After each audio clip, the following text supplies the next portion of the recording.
ایک روز میں پریشان بیٹھی تھی کہ میری دوست طوبیٰ آ گئی. کہنے لگی کیا ہوا پنکی، تیرا منہ کیوں لٹکا ہوا ہے؟ میرا موبائل خراب ہو گیا ہے. وہ بولی بس اتنی سی بات ہے، اس میں ایسا سڑا ہوا منہ بنا کر بیٹھنے کی کیا ضرورت ہے؟ اس میں اپنے نوٹ سیو کر رکھے ہیں، اب پڑھائی کیسے کروں؟ نئے زمانے کی یہی تو مشکل ہے. جب موبائل فون نہیں آئے تھے سبھی طالب علم اپنے ہاتھ سے کاپیوں پر نوٹس لکھ کر محفوظ کر لیتے تھے. اب اگر موبائل نہ چلے تو بس گئے کام. ہاتھ پر ہاتھ دھرتے بیٹھے رہو. اب تم اس مسئلے کا حل بھی نکالو گی یا بھاشن دیتی رہو گی؟ مسئلے کا حل یہی ہے کہ موبائل ٹھیک کرنے والے کی دکان پر جا کر دکھاتے ہیں کہ کیا مسئلہ ہے. ارے نہیں بھائی نے سختی سے منع کیا ہے، کسی دکان والے کو نہیں دکھانا. وہ جب فارغ ہوں گے خود دیکھ لیں گے یا کسی اعتبار والے کو دکھا کر ٹھیک کرا دیں گے. چلو تو پھر انتظار کر لو. کیسے کر لوں انتظار؟ کل ٹیسٹ ہے. اچھا تو پھر میرے گھر چلو، کوئی معمولی مسئلہ ہوگا. میرے بھائی کو یہ فون ٹھیک کرنے آتے ہیں، ہم ایک دوسرے کے گھر آتے جاتے تھے. میں نے سوچا کہ گھر پہ یہ ٹھیک رہے گا. پریشان بیٹھے رہنے سے بہتر ہے کہ اس کے بھائی کو دکھا دوں، شاید وہ میرا فون ٹھیک کر دے. میں اس کے گھر چلی گئی جو زیادہ دور نہ تھا. اتفاق سے اس کا بھائی زاہد گھر پر ہی موجود تھا. اس نے میرا فون دیکھا اور بولا اس میں کوئی خرابی نہیں، بس یہ لاک ہو گیا ہے. تبھی 1 منٹ میں اس نے صحیح کر دیا. دراصل یہ موبائل میرے بھائی نے انہی دنوں دیا تھا. اس سے پہلے میرے پاس کوئی موبائل نہ تھا، لہٰذا میں اس کو آپریٹ کرنے سے ناواقف تھی. میں بہت خوش ہوئی کہ میرا مسئلہ طوبیٰ نے 1 سیکنڈ میں حل کر دیا تھا. میں اتنی دیر سے ٹینشن میں مبتلا رہی تھی. زاہد سے میری یہ پہلی ملاقات نہیں تھی. جب میں ان کے گھر جاتی تو اکثر اس سے آمنا سامنا ہو ہی جاتا تھا. زاہد ہم سے بڑے ہونے کے ناطے اپنے بڑے پن میں رہتے اور میں بھی دور سے سلام کر کے آگے بڑھ جاتی. پہلی بار فون کی وجہ سے ہمیں ایک دوسرے سے بات کرنے کا موقع ملا تھا. خیر اس بات کو چند روز گزرے تھے کہ ایک دن طوبیٰ ہمارے گھر آئی اور یوں ہی مذاق میں کہنے لگی کہ اگر تم میرے بھائی کو پسند کر لو اور میری بھابھی بن جاؤ تو پھر کوئی ہمیں جدا نہ کر سکے گا. میں طوبیٰ کا منہ تکنے لگی تو وہ بولی ایسی کیوں تک رہی ہو؟ کیا میں نے کوئی عجیب بات کہہ دی؟ طوبیٰ پلیز ایسا مذاق نہ کرو جو ہماری پیاری دوستی پر شعلہ بن کر لپک جائے. تم جانتی ہو میری منگنی ہو چکی ہے اور اس منگنی میں میری اپنی پسند اور رضا کا بھی دخل ہے. یہ منگنی ٹوٹ بھی تو سکتی ہے. میرے بھیا تمہیں اس قدر چاہنے لگے ہیں، تم کو یاد کر کے ٹھنڈی آہیں بھرنے لگتے ہیں. جب سے ان کو تمہاری منگنی کا بتایا ہے وہ بہت افسردہ رہنے لگے ہیں. مجھ سے تو اپنے بھائی کی یہ حالت نہیں دیکھی جاتی. تم ایسی باتوں سے باز رہو. میں نے اس کو سمجھایا تمہارا بھائی شادی شدہ ہے اور اپنی بیوی کو طلاق دے چکا ہے. بھلا اس کا میرا کیا جوڑ؟ وہ جھٹ سے بولی طلاق دے چکا ہے تو کیا ہوا؟ ایسے تو کئی واقعات ہو جاتے ہیں. زاہد اچھی شکل کا ہے، جوان ہے اور دولت مند بھی، اس میں کوئی کمی نہیں ہے. تمہیں اور کیا چاہیے؟ تبھی میں نے اس کو ڈانٹ دیا.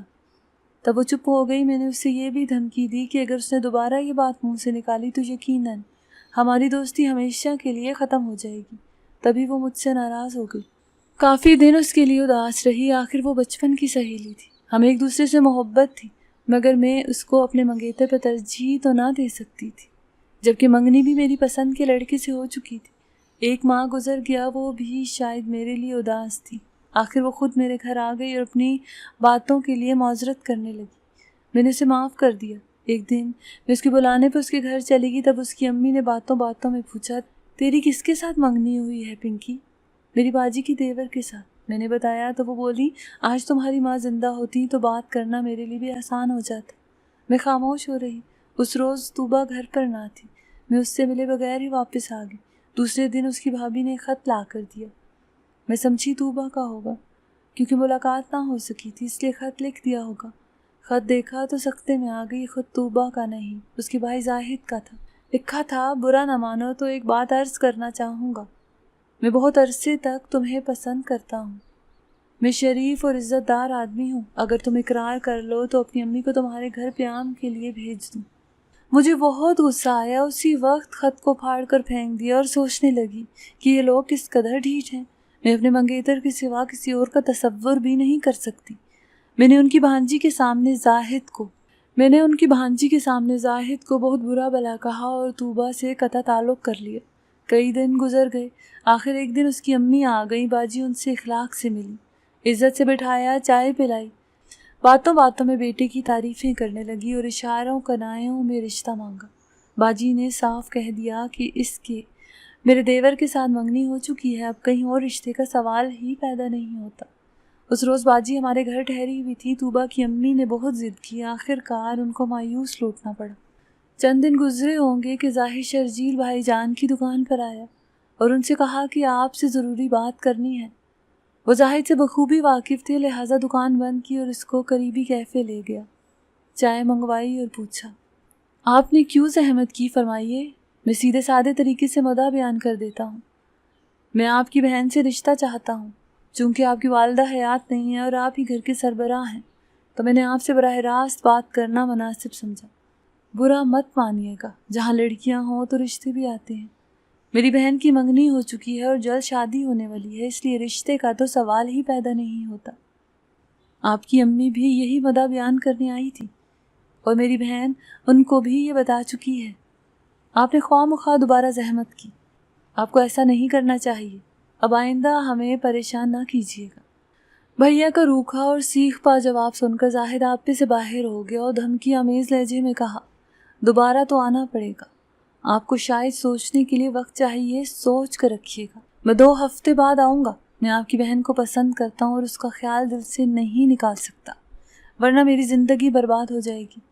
زاہد کی ہر دھرمی برباہی کو بہت غصہ آیا، وہ خود پر قابو نہ رکھ سکے اور آگے بڑھ کر اس کے منہ پر تھپڑ جڑ دیا۔ اس پر وہ بولا، اب یاد رکھنا، میں اس بے عزتی کا ضرور بدلہ لوں گا۔ بھائی نے گھر آ کر ساری بات ہمیں بتائی۔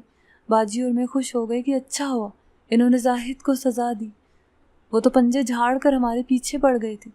کچھ دنوں بعد میری شادی ہو گئی اور میں بیاہ کر اپنے سسرال چلی آئی۔ یہ میرے شوہر مجھ کو بہت چاہتے تھے اور میں ان کو پا کر خوش تھی۔ ہمارے دن سکون سے گزر رہے تھے۔ ابھی محض 5 ماہ کا عرصہ ہوا تھا کہ ایک روز سجاد کی دکان پر ایک خط آیا جس میں ان کو برے الفاظ سے نوازا گیا تھا اور میرے نام سے لکھا تھا کہ میری محبوبہ کو چھوڑ دو ورنہ تم کو کہیں کا نہ چھوڑوں گا۔ یہ بھی لکھا تھا، تمہاری بیوی شادی سے پہلے مجھے چاہتی تھی اور اب بھی ہم ایک دوسرے کے بغیر نہیں رہ سکتے۔